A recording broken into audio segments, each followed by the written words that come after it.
Whenever you're ready, Dom. Hi, my name is Dominic Pisano, and this is my senior project presentation. Just so all of you know, I'm not really a senior, I'm a junior. I only chose to do my senior project this year so that next year will be less stressful. I chose to do my senior project on one of my favorite things, endangered species, like this one, the African wild hog. If an animal is endangered, that means it's close to becoming, its numbers are falling and it could become extinct, just like the dinosaurs did. I chose to do my senior project on one of my I chose to do endangered species because they're just so interesting. Watching them do their natural behaviors, like watching them hunt, raise their young. It's like, yeah. Right here is a photo of me with my new puppy, Piper. The way I did my senior project by doing a bulletin board about endangered species. I changed it throughout the year and put facts and photos on it with the help of my mentor, Miss Hayden. I chose Miss Hayden to be my mentor because she's always helped me when I feel stressed. And I've just known her ever since my freshman year. What I hope to accomplish during my senior project is stepping outside of my comfort zone because I've had trouble with that in the past before. Meeting all my deadlines because I always like getting things in on time. And making a good looking bulletin board. But what I hope to accomplish the most is making more people aware about endangered species. Here are some animals that have already gone extinct. The dodo bird, the Tasmanian tiger, the glyptodon, the mammoth, and the saber-toothed tiger. I've been working on my senior project throughout the year.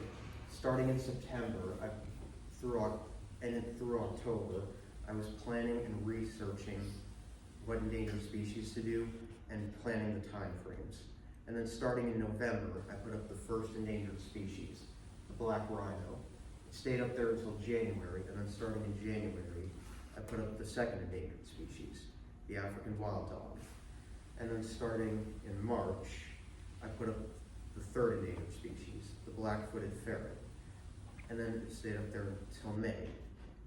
And it'll stay up, and starting in May, I put up the fourth and final endangered species, the polar bear. The polar bear is still up on the bulletin board right now, if you still want to get a look at it. I did 4 endangered species on my bulletin board. The first endangered species I did was the black rhino. It lives in Africa and is one of the most endangered animals in the world because it's being killed for its horn, which is called poaching. They use the horn in China for like medicine or just like putting on display or for carvings.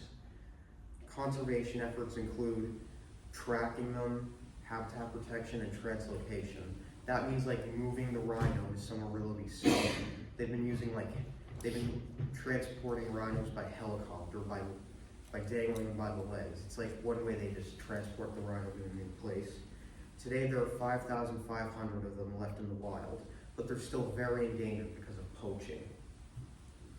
Here are photos of when I was putting the black rhino on the bulletin board. The second endangered species I did was the African wild hog. The name gives away where it lives. It also lives in Africa. And it's a member of the dog family, which is called the Canidae family, along with wolves, coyotes, and foxes. And it hunts in packs just like the wolf does. It's endangered because of habitat loss. And it's also endangered because farmers in Africa, they see the wild dogs as a threat to their livestock. So they kill them to protect their animals. Conservation efforts include tracking them, habitat protection, and helping farmers protect their animals. This is one of the most endangered animals in Africa. Fewer than 6,000 of them are alive today. And here are photos of when I was putting the African wild dog on the bulletin board. The third endangered species I did was the black-footed ferret. It lives in the Great Plains of Western North America. It's also one of the most endangered animals in North America, and it's also the only ferret native to North America. It's endangered because the black-footed ferret has specialized in hunting one type of animal as prey, the prairie dog. 90% of their diet is made up of the prairie dog. They eat almost nothing else. It's endangered because of habitat loss and also the loss of prairie dogs, and also a disease called Sylvatic plague, which comes from fleas that infect the prairie dogs, which infects the ferrets when they eat them. These guys almost were thought to be extinct. At one time, there were only 18 of them left in existence. But thanks to conservation efforts such as Sylvatic plague vaccines, captive breeding, reintroduction to the wild, and habitat protection, today there are 370 of them left in the wild. Here are photos of when I was putting the black-footed ferret on the bulletin board. The fourth and final endangered species I did was the polar bear. It lives in the Arctic and is also the apex predator of the Arctic, and it's also the largest bear in the world. It's endangered because of habitat loss, toxic pollution, overhunting, and industrial development. But the biggest reason why it's endangered, and this is like a different kind of habitat loss that might be more harder to solve. It's because of climate change, which is melting sea ice where they live and hunt for seals. Since climate change is melting Arctic sea ice, polar bears are forced to travel further inland near human communities, which is causing more human deaths. Scientists are trying to prevent this from happening, but if we're really going to help them, we have to address the climate change.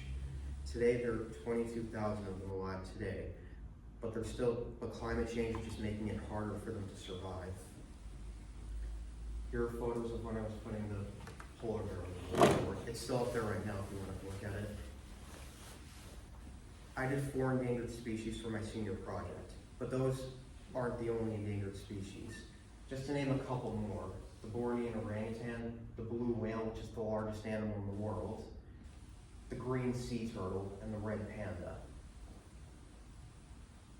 We may not live in the same places as these endangered species, but there are still ways we can help them. We can donate money to endangered species organizations such as World Wildlife Fund, or spread awareness like what I'm doing now. Another way we can help animals is trash ends up in the ocean, and that's a big problem for sea creatures. When they come in contact with the trash, the sea creatures could get caught could get tangled in it, trying to swim through it, or they might think it's food and try to eat it and get sick.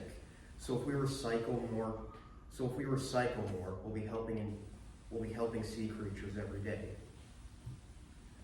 What I learned during the process of my senior project, I learned some new things about animals, like people kill rhinos for their horns, polar bears are endangered because of climate change, and farmers kill African wild dogs to protect their livestock. But one of the most important things I learned during my senior project was writing a paragraph can be stressful. Things that went well during my senior project, putting up the bulletin board was easy. It was also easy for me to find all the photos and the facts I needed, and changing the bulletin board was easy too.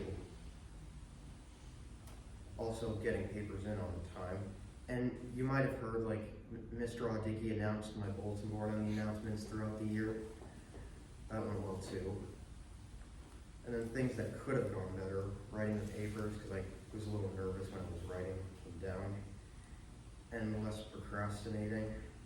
And during the process of my senior project, I did worry a little bit about getting things in on time, and I could have been more flexible too, because I couldn't always get the bulletin board changed when I wanted to.